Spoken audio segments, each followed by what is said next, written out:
Today on Commodities Confidential, we'll be talking about the CPM Yearbook, which came out on Tuesday. We'll be looking at some key findings and what they mean for gold. Coming up.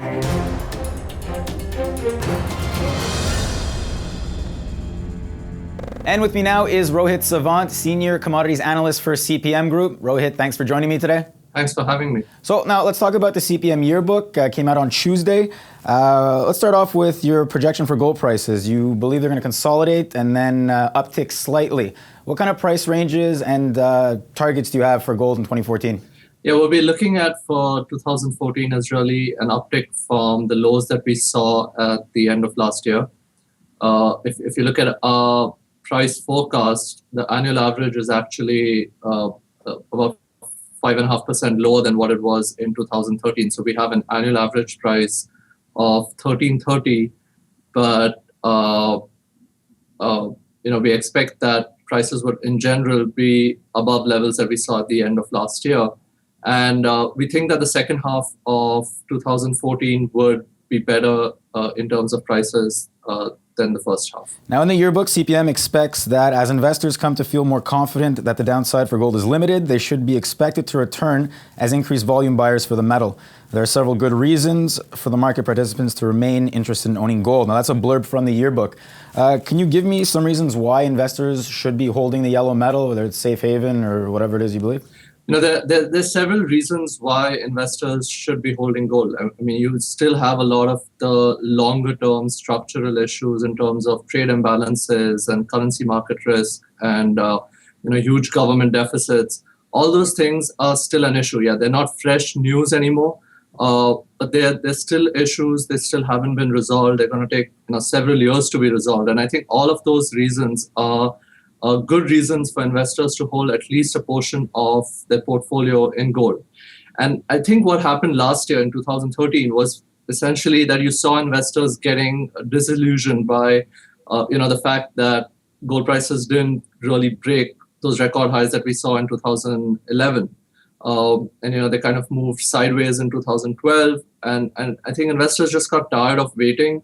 They saw that the real estate markets and the equity markets were beginning to do better, and so you saw a lot of those investors move out. This resulted in prices going down.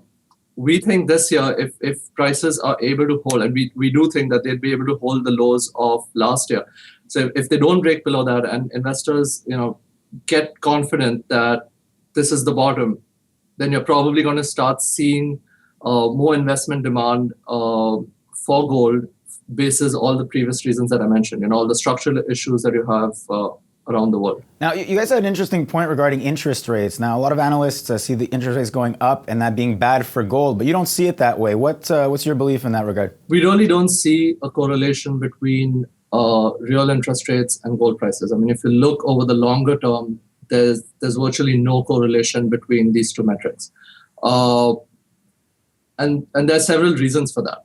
I mean, one of them is how high are these real interest rates getting? If they're going to just come up to 0 or 1 or 2%, that may not be enough to incentivize investors to dump gold and move into interest-bearing assets.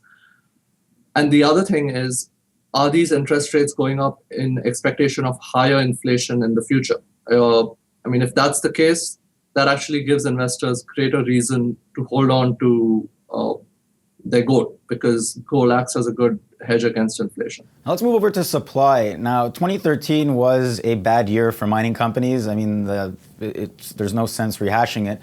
But what kind of issues, or if there are issues, what do you see in terms of supply with gold coming from gold miners or just gold in general in 2014? In 2014, we actually have a gold mine supply going up. This surprises some, but it's really because you've had this long bull market in gold prices, and mine supply typically tends to respond with a lag. So the high prices that you saw between the rising prices actually that you saw between 2002 and 2012 is beginning to have a positive impact on actual mine supply.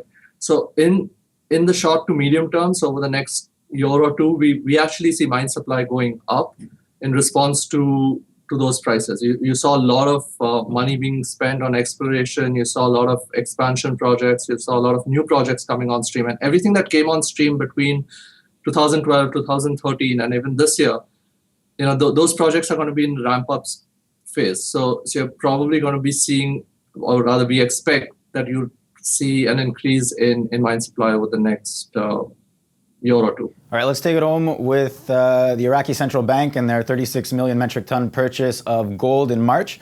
Now, I mean, is this something that we can come to expect? Obviously, it was a currency play with the Iraqi Central Bank, but do emerging markets with central banks, are they going to look towards gold? And if they do, will that have an effect on gold prices? They are looking at diversifying their exchange rate, their currency reserves with gold, largely out of concern for what the future holds for these major currencies.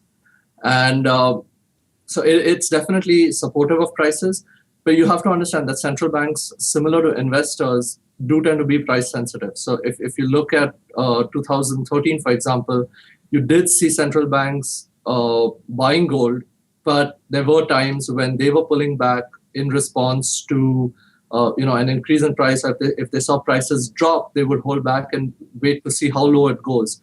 So we saw that trend very clearly in central bank buying last year. So we do think that these central banks would continue buying this year and into the future, and that's definitely supportive of prices. Excellent. Thanks for your time today, Rohit. Thanks for having me. And thank you for watching this edition of Commodities Confidential. If you have any comments or questions, don't hesitate to send them to newsfeedback@kitco.com, or you can find me on Twitter at @Alex_Letourneau. Have a good one.